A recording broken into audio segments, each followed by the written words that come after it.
Hello students, in this video we will be discuss about the part 2 of democracy. In this video we will discuss about various theories and concept of the democracy. Various theories means democracy की कौन कौन सी सिद्धांत हैं और and concept means दृष्टिकोण हैं, इनके बारे में हम जानेंगे। Democracy is an extended thoughts in itself. Democracy स्वयं में एक विस्तृत विचारधारा है। And the scholars differ on one issue, यानी कि विद्वान हैं वो एक इशू पर उनमें मतभेद है। That is who actually use the power in a democracy, मतलब डेमोक्रेसी का उपभोग यानी सत्ता का जो उपभोग है वास्तव में कौन करता है, और which section should actually use the power in a democracy, और सत्ता का जो वास्तविक उपभोग किस वर्ग के द्वारा किया जाना चाहिए।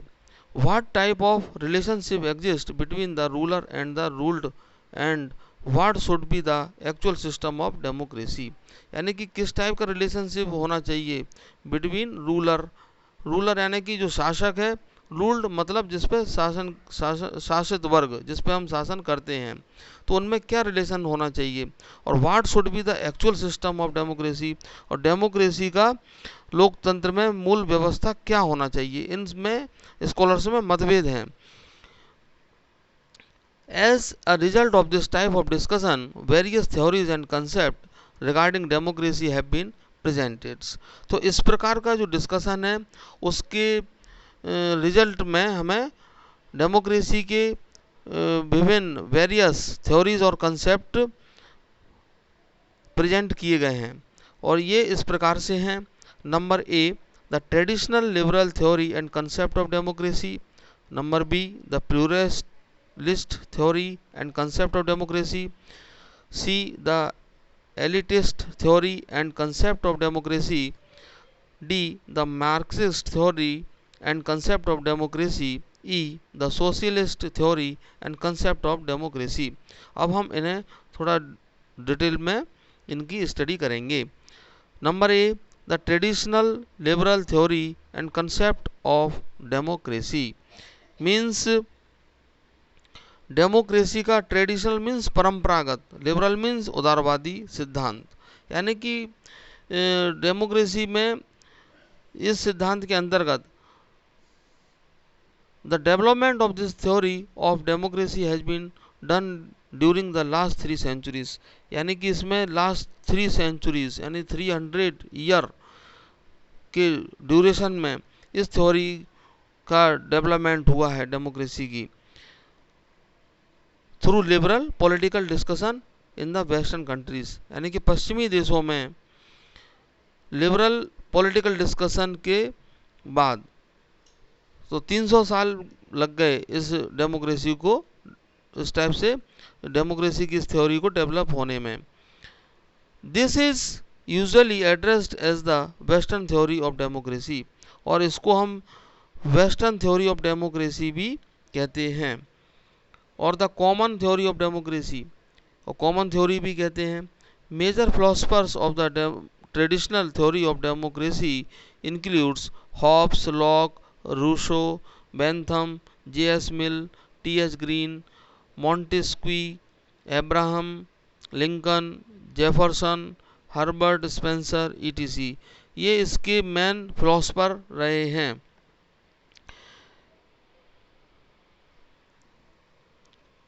All these scholars have presented their democratic thoughts regarding one's peace of mind, freedom and rights, और जो सभी स्कॉलर्स हैं, विद्वान हैं, इन्होंने डेमोक्रेटिक विचारधारा में एक चीज़ को जरूर ध्यान रखा है कि कोई भी व्यक्ति है उसको सुख, स्वतंत्रता और अधिकार के संदर्भ में अपने लोकतंत्र संबंधी विचार प्रस्तुत किए हैं, और यानी कि कोई भी व्यक्ति है उसको शांति, स्वतंत्रता और उसका अधिकार, इसके ही संबंध में उन्होंने डेमोक्रेसी में अपने थाउट्स दिए हैं। Following are the characteristics features of the traditional liberal theory of democracy. अब आगे इनके traditional liberal theory of democracy है उसके क्या क्या फीचर हैं, क्या क्या उसके लक्षण हैं, इसके बारे में हम जानते हैं।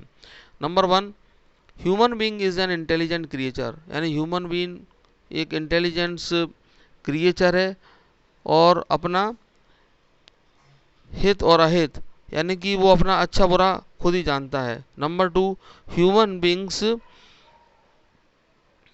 and in the way the process the minimum reasonings power and sensibility and so they all are basically equals, यानी कि सारे ह्यूमन बींग्स जो होते हैं वो बेसिकली इक्वल होते हैं, क्योंकि उनमें मतलब कम से कम क्षमता भी होगी, रीजनिंग की क्षमता होती है और सेंसिटिविटी होती है। तो basically human beings are basically equals इस थ्योरी के अकॉर्डिंग।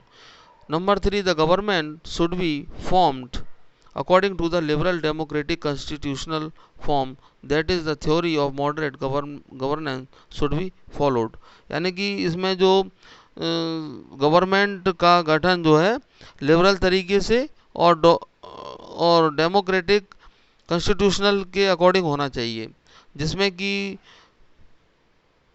जो मॉडरेट गवर्नेंस है यानी कि सीमित शासन है उसका हम पालन कर सकते हैं, शुड बी फॉलोड यानी पालन कर सकते हैं। Number 4, the basis of the power of government is the verdict of peoples, यानी कि इसमें जो सरकार की जो शक्ति है उसका आधार जनता की इच्छा होती है। वर्डिक्ट ऑफ पीपल मीन्स जनता की इच्छा, वर्डिक्ट मीन्स इच्छा। Therefore the government is merely a trustee of political power, तो जो सरकार है वो राजनीतिक सत्ता की मात्र ट्रस्टी होती है। गवर्नमेंट जो है पॉलिटिकल जो पावर है उसकी ट्रस्टी होती है, उसका सारा हिसाब किताब गवर्नमेंट के पास ही होता है जो भी पॉलिटिकल पावर है। Number 5, there are fixed and basic rules of governance of power for examples. अब यहाँ पे शासन के जो संचालन के लिए जो बेसिक रूल्स हैं और कौन कौन से फिक्स्ड बेसिक रूल किए गए हैं वो हमें जानने की ज़रूरत है इसमें।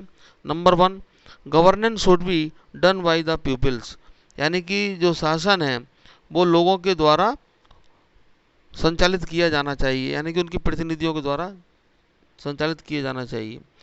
The theory of majority should be adopted in formation and working of A government, यानी कि इसमें मेजोरिटी यानी बहुमत का सिद्धांत का पालन किया जाना चाहिए जब भी कोई शासन का गठन हो या संचालन हो। Number 3, the government should be responsible toward peoples, और गवर्नमेंट को पीपल यानी लोगों के प्रति उत्तरदायी होना चाहिए। कोई भी काम करते हैं तो गवर्नमेंट को रिस्पॉन्सिबल होना चाहिए लोगों के प्रति कि हाँ हम जिम्मेदार हैं। Number 4, the objective of the government should B public welfare, और गवर्नमेंट का जो ऑब्जेक्ट है जो उद्देश्य है वो जनता के प्रति वेलफेयर के लिए होना चाहिए, उसके हित के लिए होना चाहिए। ये तो इनके बेसिक रूल्स हो गए गवर्नमेंट्स की पावर के कि गवर्नमेंट की जो पावर है इस सिद्धांत रूल पे चलेगी।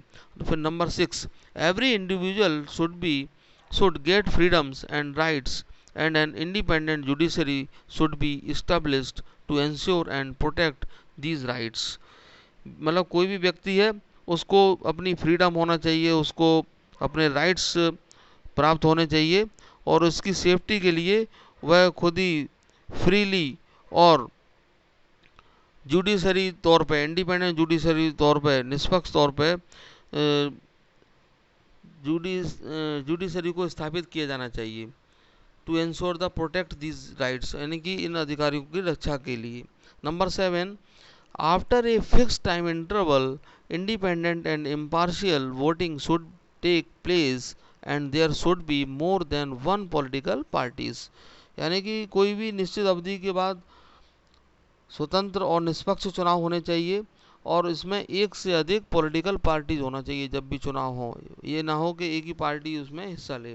Number 8, in democracy decision is taken by majority, यानी कि जो डिसीजन है वो मेजोरिटी के द्वारा ही लेना चाहिए, but in this process full tolerance is exhibited toward the minority, यानी कि मेजॉरिटी में डिसीजन तो होगा, लेकिन इसमें प्रोसेस में हमें जो माइनॉरिटी है उसके प्रति टॉलरेंस भी दिखाना चाहिए, यानी उनके प्रति सहिष्णुता होना चाहिए।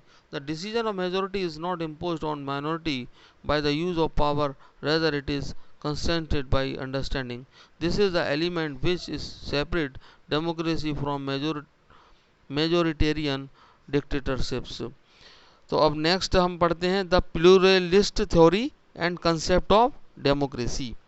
तो प्लूरलिस्ट थ्योरी, प्लूरिस्ट का मतलब होता है बहुलवादी, यानी कि जैसे ज़्यादा लोगों को इसमें शामिल करना, बहुलवादी सिद्धांत और दृष्टिकोण। The root basis of the pluralist theory and concept of democracy is the pluralist belief which believes in a federal form of society.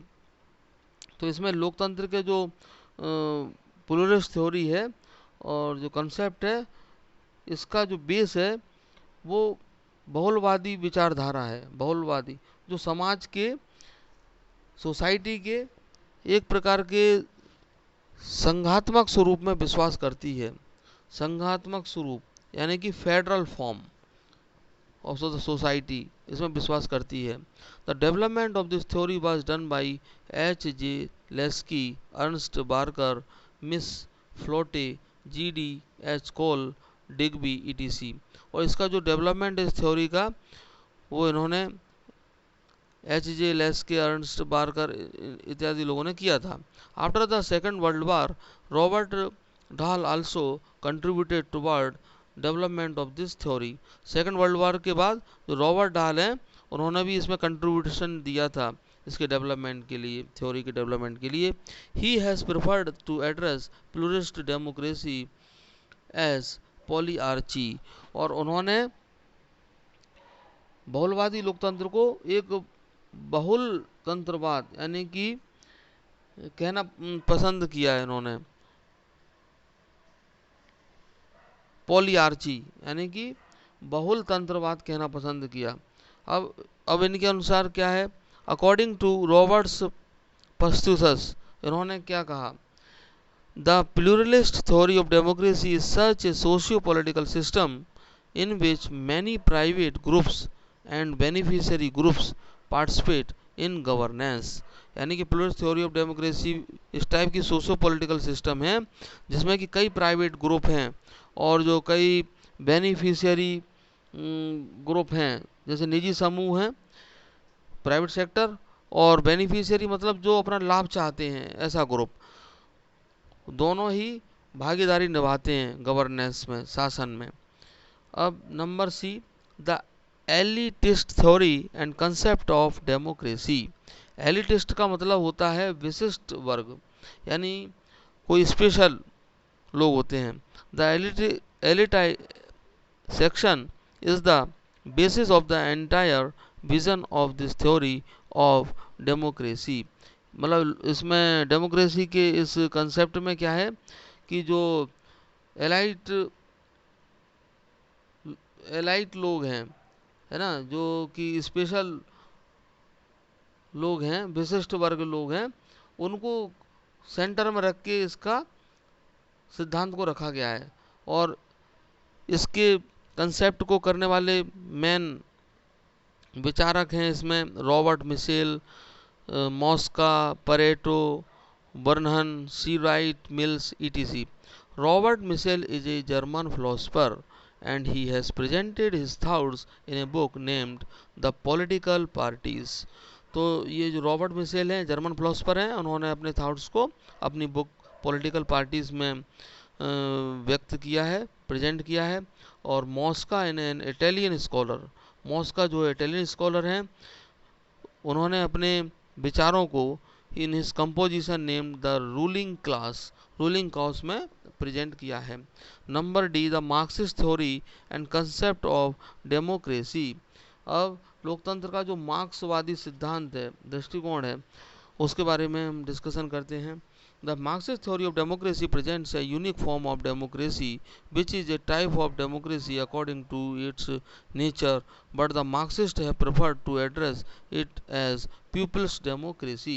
यानी लोकतंत्र का जो मार्क्सवादी सिद्धांत है वो लोकतंत्र के यानी डेमोक्रेसी के विशिष्ट रूप को प्रेजेंट करता है, जो कि अपनी ही नेचर के अकॉर्डिंग एक प्रकार का इकोनॉमिक डेमोक्रेसी है। किंतु मार्क्सवादियों ने इसे जनवादी लोकतंत्र यानी पीपल्स डेमोक्रेसी कहना पसंद किया है। मार्क्सिस्ट लोगों ने इसको एड्रेस किया है पीपल्स की democracy. The root element of Marxist democracy is visible in the beliefs of Karl Marx and Friedrich Engels. तो इसके जो मार्क्सवादी का डेमोक्रेसी का जो मूल विचार है वो कार्ल मार्क्स और फ्रेडरिक एंगल्स की जो विचारधारा है उसमें दिखाई पड़ता है। And it has been given a practical form by the efforts made by Lenin, Stalin, Mao, Xi Jinping etc. और इसे व्यावहारिक रूप से लेनिन, स्टालिन और माओ से तुंग आदि ने ई the socialist theory and concept of democracy. तो इसमें हम समझेंगे कि the socialist theory of democracy is formed from the fusion of liberal theory and Marxist theory. और जो सोशलिस्ट थ्योरी है डेमोक्रेसी की, ये जो है लिबरल थ्योरी और मार्क्सिस्ट थ्योरी के फ्यूजन से बनी है। फ्यूजन मीन्स दोनों के समन्वय से बनी है।